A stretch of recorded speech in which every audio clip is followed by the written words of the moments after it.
Welcome to The Explainer. Today, we're diving into something that is literally defining the geopolitical map in early 2026, the anatomy of a ceasefire.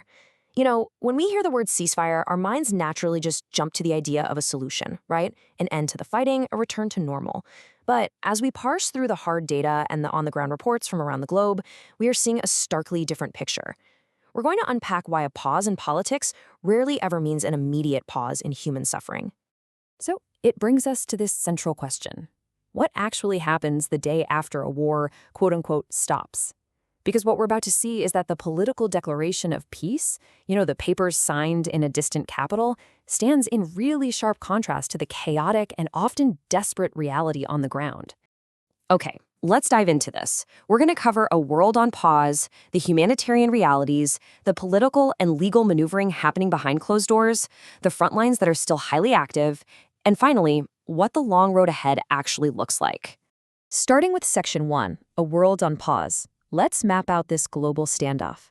If we look at the board right now, it's a really mixed bag. In Southeast Asia, between Cambodia and Thailand, we've got a fragile ceasefire that's been holding since late December. Over in the Middle East, the US and Iran are in a ceasefire, but it is coupled with a very heavy economic blockade. In the Levant, the Israel-Lebanon ceasefire just got a 3-week extension.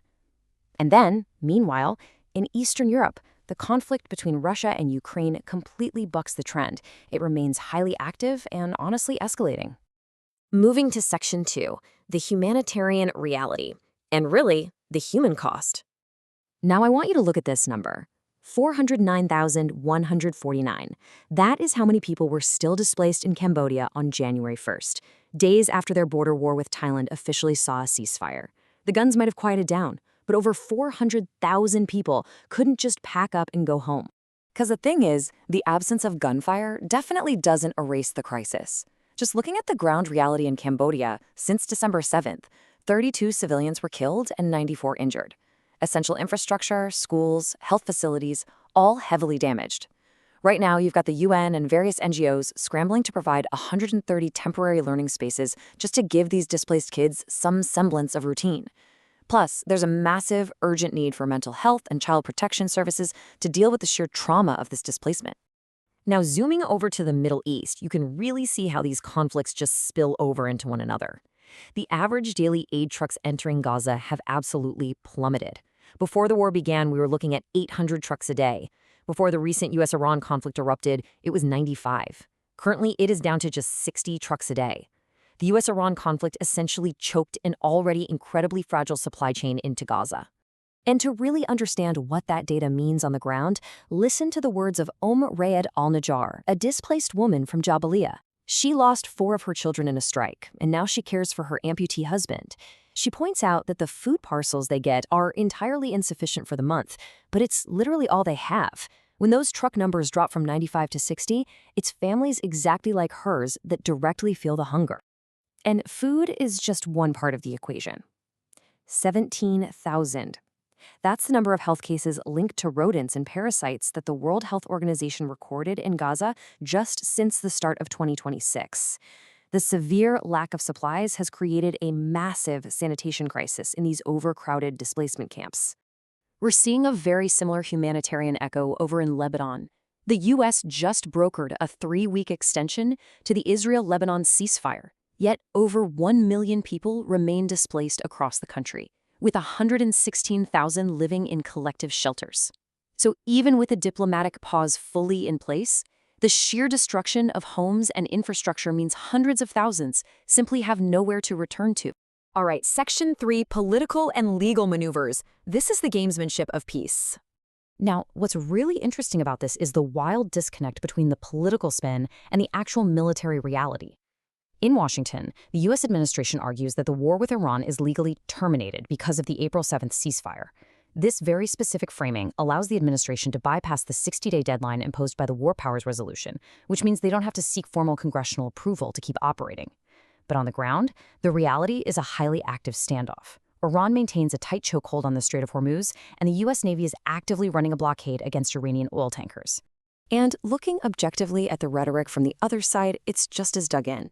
Supreme Leader Mojtaba Khamenei issued a statement declaring that Iran will implement new management in the Strait of Hormuz, which is likely a reference to collecting tolls from transiting vessels.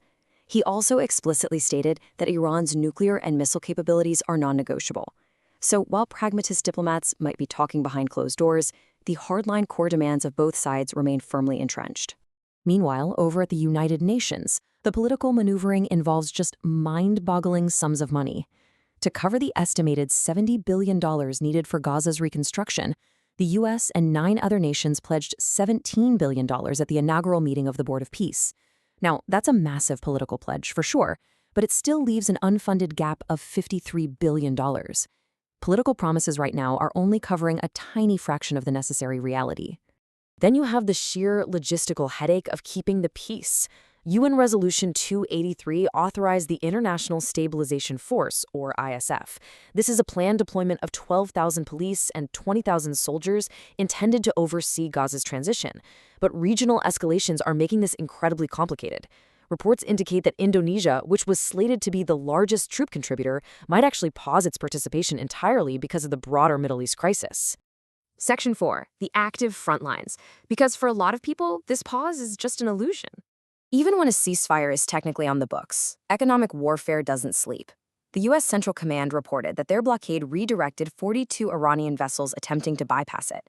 This prevented the sale of 69 million barrels of oil, literally starving Iran of over $6 billion in revenue. So it's a quiet structural war continuing right through the diplomatic pause. And this brilliantly illustrates how things can completely defy the trend. Over in Eastern Europe, there is absolutely no ceasefire to speak of. In fact, between April 29th and 30th alone, the escalation was massive. The U.S. released $400 million in defense funds for Ukraine. Ukraine got their first mobile F-16 flight simulators and successfully struck deep into Russian territory, hitting oil refineries in Perm-Krai.